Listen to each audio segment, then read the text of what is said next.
Rev. Rob Schenck, a prominent evangelical minister and founding president of the Dietrich Bonhoeffer Institute, said Tuesday that evangelical Christians sold their principles in supporting President Trump and called for a return to the message of the gospel. With the final stamp of approval from the Crown, recreational marijuana will become legal in Canada after the Senate voted to 52-29 in favor of legalization Tuesday. White House social media director Dan Scavino Jr. is considering leaving the White House, according to a new report. President Trump on Tuesday urged House Republicans to pass either of two GOP-authored immigration reform bills up for a vote this week, and said Congress must also change the law to allow children to remain with relatives at southern border detention facilities.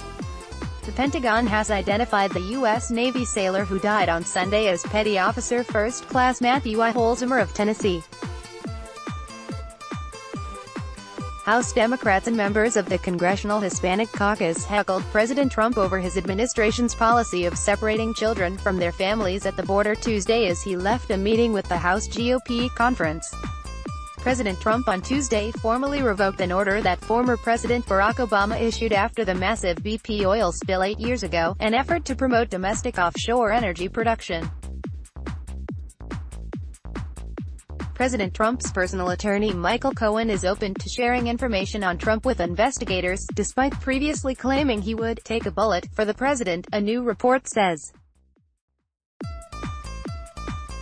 Democratic New York Gov. Andrew Cuomo announced Tuesday his state will sue the Trump administration over its zero-tolerance approach to immigration that has resulted in family separations at the border, claiming the federal government has violated the constitutional rights of illegal immigrant children and parents with the policy. After pressure from the top Democrat on the Senate Finance Committee, 4 top telecommunications companies pledged to end contracts with a firm that gathered data on users' locations and sold it without their consent. A group of 12 Republican senators, spearheaded by Senator Orrin Hatch, Utah, are urging Attorney General Jeff Sessions to cease separating families attempting to enter the U.S. between ports of entry, amid widespread backlash to the Trump administration's new zero-tolerance policy to prosecute all illegal immigrants. An unidentified woman was caught on tape yelling an obscenity at President Trump as he arrived at the U.S. Capitol for his Tuesday immigration meeting with the House Republican caucus.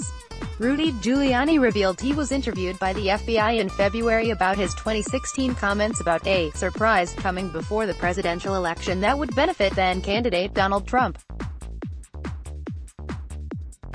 State Department officials should not be vetted or punished for their work under former President Barack Obama, Foggy Bottom's top spokeswoman said Tuesday. Steve Levitan, co-creator of Fox comedy Modern Family, announced his plans Tuesday of setting up shop outside of the Mammoth production company, citing his revulsion with its association with Fox News. Environmental Protection Agency Administrator Scott Pruitt will be testifying before the Senate Environment Panel in August amid an almost daily spate of scandals.